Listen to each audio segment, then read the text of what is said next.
प्रिय विद्यार्थियों,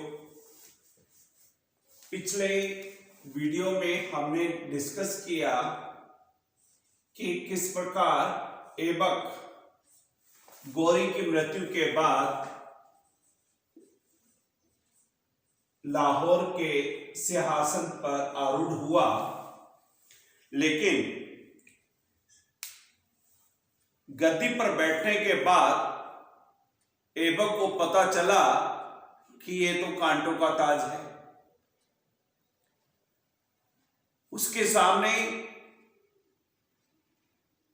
जो पहले एक भी समस्या नहीं थी, शासक बनते ही अचानक ढेरों समस्याएं आकर यकायक खड़ी हो गई है। और इस क्रम में मैंने आपको जो समस्याएं गिनाई थी, उसमें पहली समस्या थी स्थानीय अमीरों की समस्या, जो हम डिस्कस कर चुके हैं। दूसरी समस्या थी ऐबक का दासत्व, मतलब ऐबक गुलाम है और इस्लामी परंपरा के अनुसार एक गुलाम को, एक दास को शासक सुल्तान बनने का कोई हक नहीं, कोई अधिकार नहीं था। तो बहुत सारे लोग इसी वजह से उसे अपना राजा मानने को, शासक मानने को तैयार ही नहीं थे, क्योंकि वह गुलाम था। और तीसरी समस्या जिसके बारे में हमने डिस्कस करना शुरू किया था, वो थी असुरक्षित राज्य सीमा।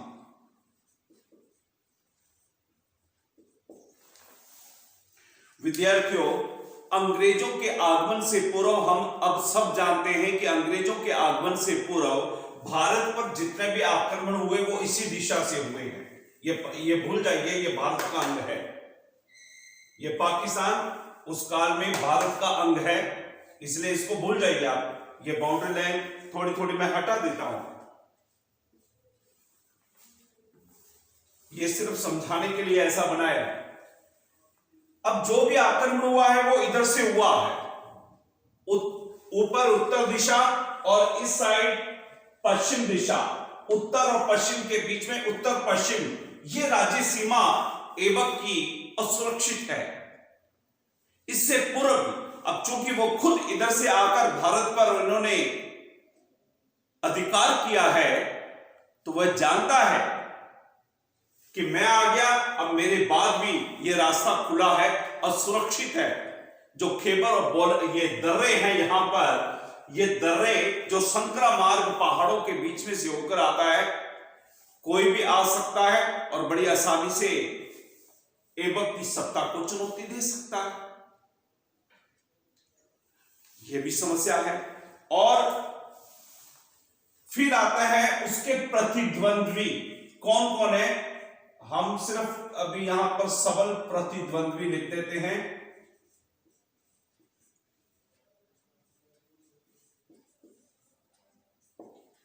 अब सबल यानी कि बड़े मजबूत प्रतिद्वंदी हैं। बंगाल में है अली मर्दान खां,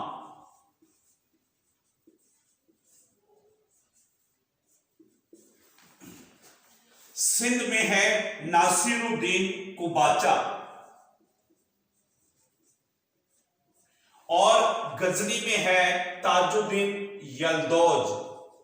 ताजुद्दीन यल्दौज, मैं सिर्फ यल्दौज लिख रहा हूं। 1 2 3 दिशाओं में ऐबक के 3 और बड़े ही ताकतवर प्रतिद्वंद्वी हैं। प्रतिद्वंद्वी से मतलब है कि वो भी लाहौर की गद्दी के हकदार मानते हैं अपने आप को। वे भी भारतीय साम्राज्य को अपना हक मानकर लेना चाहते हैं ऐबक से। इनसे पार पाना कोई आसान कार्य नहीं था। और सबसे बड़ी बात, गजनी में जो मोहम्मद गौरी के बाद गजनी का उत्तराधिकारी है गयासुद्दीन मोहम्मद, गौरी का उत्तराधिकारी है गयासुद्दीन मोहम्मद, वो भी अपने इन 3 गुलामों के ऊपर नियंत्रण नहीं कर पा रहा है। ये उसके कंट्रोल में नहीं है, क्योंकि गियासुद्दीन मोहम्मद कमजोर है और ये बड़े ताकतवर हैं। ऐबक के लिए ये समस्या है। ऐबक तो अभी भी गियासुद्दीन मोहम्मद के नियंत्रण में रहकर कार्य कर लेता, लेकिन गियासुद्दीन मोहम्मद कमजोर है और ये बड़े ताकतवर हैं, तो ऐबक को गियासुद्दीन मोहम्मद से कोई मदद नहीं मिलने वाली और ये ताकतवर हैं और दावा ठोक रहे हैं लाहौर पर कि हमारा भी हक होना चाहिए भारतीय प्रदेशों पर। तो ये ऐबक के लिए बड़ी समस्या है। घर में विरोध, अमीर उसे अपना शासक मानने को तैयार नहीं है, गुलाम होने के कारण सुल्तान नहीं बन सकता। ये तीन प्रतिद्वंद्वी, और सबसे बड़ी बात जो भारत, मैं यहां लिख देता हूं, हिंदू नरेश या हिंदू राजाओं का विरोध, हिंदू नरेशों का विरोध। स्वाभाविक है, ऐबक या तुर्क मुसलमान हैं, ये बाहर से आए हैं, तो अधिकांश भारतीय राजा और जनता इन्हें विदेशी आक्रांता मानती है और इन्हें यहां से वापस मार भगाना चाहते हैं। तो इसी कड़ी में बहुत सारे हिंदू राजा वापस अपने खोए हुए प्रदेशों को पाने के लिए विद्रोह करने को तत्पर हैं ऐबक के विरुद्ध। तो ऐबक की स्थिति इस बात से भी बड़ी शोचनीय हो गई है। और इसके बाद राजपूत राज्य है, कुछ राजपूतों द्वारा शक्ति संचय। अब देखिए, राजनीति है, आपके पास ताकत थी, आपने हमारे प्रदेशों पर अधिकार कर लिया। जैसे ही गौरी की मृत्यु हुई, गौरी की मृत्यु के बाद ऐबक की स्थिति कमजोर हुई, तो राजपूत राजा जिनके राज्य छीन लिए गए थे, उन्होंने अपनी ताकत को संजोकर अपने खोए हुए प्रदेशों पर पुनः अधिकार करना शुरू कर दिया। ऐसे राजाओं में 1206 ईस्वी में चंदेल राजपूतों ने राजधानी कालिंजर पर अधिकार कर लिया, कालिंजर गया। फिर हरिचंद्र, जो जयचंद्र का बेटा है, हरिचंद्र के नेतृत्व में गैड़वाल वंश के लोगों ने फर्रुखाबाद और बदायूं पर अधिकार कर लिया। प्रतिहारों ने ग्वालियर पर अधिकार कर लिया और बंगाल में बख्तियार खिलजी की मृत्यु के बाद अव्यवस्था फैल गई थी।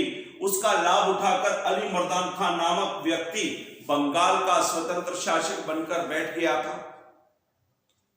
तो भारत में जो जीता है वो हाथ से निकलता भी जा रहा है। ऐबक के गुजरात भी निकल गया है। तो मैं ये समझाना चाहता हूं कि ऐबक जब गद्दी पर बैठा, जो सफलता उसने प्रतिनिधि के रूप में हासिल की थी, वो सफलताएं वो बाद में हासिल इतनी नहीं कर पाएगा। एक स्वतंत्र शासक के रूप में उसकी सफलताएं इतनी ज्यादा अच्छी नहीं रही जितना कि गौरी के प्रतिनिधि के रूप में 1206 तक उसने प्राप्त की। अब एक और समस्या है, हम ऐबक की समस्याओं के बारे में डिस्कस कर रहे थे। वो समस्या है ख्वारिज्म का शाह।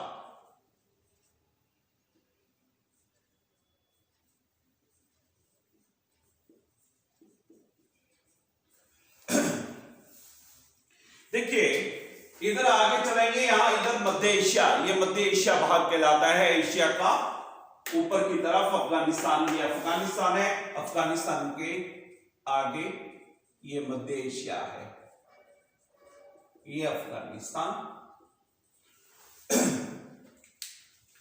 वहां पर एक जगह है ख्वारिज्म, वहां का शाह मीन सुल्तान राजा जलालुद्दीन, उसने ताकत को बढ़ाकर मध्य एशिया में गौरी वंश की शक्ति का अंत कर दिया। आप कहेंगे सर गौरी वंश की शक्ति तो गजनी में थी, गौर में थी, अफगानिस्तान में थी। ये तो मोहम्मद गौरी थी।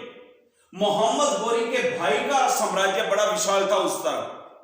उस गौरी वंश की शक्ति का अंत करके वहां पर एक विशाल साम्राज्य जलालुद्दीन मंगोली ने, जलालुद्दीन ने, ख्वारिज्म के शाह ने स्थापित कर लिया था। उसकी ताकत बहुत बड़ी है। तो अब उसकी नजर गजनी और दिल्ली की लाहौर की तरफ है, यानी कि शाह की दृष्टि अब गजनी और लाहौर पर है। यह बहुत बड़ा पेच है। मध्य एशिया का एक ताकतवर अब उसके साम्राज्य की सीमा गजनी के साथ यानी कि भारतीय प्रदेशों के साथ आकर मिल गई है। जब दो राज्यों की सीमा आपस में मिलती है, खास तौर पर दो शत्रु राज्यों की सीमा आपस में सट जाती है, मिल जाती है, तो फिर संघर्ष अवश्य मवाबी हो जाता है। अब ख्वारिज्म का शाह गजनी पर अधिकार करेगा। गजनी पर अधिकार करने के बाद वो कहेगा लाहौर के ऐबक को कि भैया कल तक आप गौरी के प्रतिनिधि के रूप में राज करते थे, लाहौर गौरी ने भेजा था आपको राज करने के लिए, अब गजनी मेरी हो गई, मेरे प्रतिनिधि के रूप में राज करो। यदि ऐबक हां करेगा तो स्थिति अधीन की हो जाएगी, यदि ना करेगा तो फिर शाह आक्रमण करेगा, जिसका सामना करने का सामर्थ्य ऐबक में तो नहीं है। और लास्ट जो एक समस्या आती है,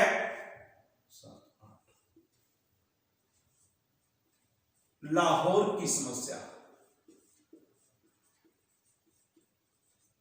पहले मैंने अमीरों की समस्या बताई थी, अब ये लाहौर की समस्या बता रहा हूं। दोनों पॉइंट अलग हैं। लाहौर कुतुबुद्दीन ऐबक के राज्य की राजधानी है, लेकिन लाहौर गजनी प्रदेश के अंतर्गत आता है। ये गजनी साम्राज्य का अंग है। ये प्रदेश गजनी साम्राज्य में आता है। ये निर्विवाद है, इसमें कोई विवाद नहीं, क्योंकि गौरी का प्रदेश था तो गजनी साम्राज्य के अंतर्गत ये आता था। तो गजनी का शासक इसे अपने साम्राज्य का अंग मानता है। अब राजधानी पर ही, अब वो स्वतंत्र शासक बनना चाहता है ऐबक, अब राजधानी पर ही दावा कोई और कर रहा है। हमारी राजधानी जो हमारी ताकत होती है उस पर दावा कोई और कर रहा है। जब राजधानी ही सुरक्षित नहीं तो हमारा साम्राज्य कैसे सुरक्षित हो सकता है। और अंतिम समस्या है खोखर विद्रोह।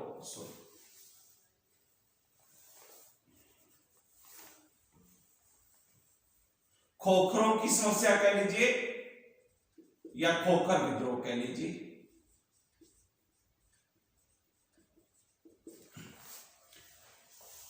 सिंधु और झेलम नदी के मध्यवर्ती इलाके में रहने वाले ये खोखर बड़े स्वतंत्रता प्रिय थे। ये किसी के अधीन नहीं रहना चाहते थे, खास तौर पर इन तुर्कों के अधीन तो ये रहना ही नहीं चाहते थे, स्वतंत्रता पूर्वक राज करना चाहते थे। जब इनकी बस्तियों को जलाया, उजाड़ा, इनको मारा, कत्लेआम मचाया है गौरी ने और ऐबक ने, इसके बाद तो ये इनके परम शत्रु बन गए। और ये इतने खतरनाक हैं, ऐबक के साम्राज्य को कितना बड़ा खतरा हो सकता है इसका उदाहरण इन्होंने बहुत पहले पेश कर दिया था। जब थोड़े समय पहले जब मोहम्मद गौरी की सिंधु नदी के तट पर दम्यक नामक स्थान पर एक खोखर नवयुवक ने हत्या की थी।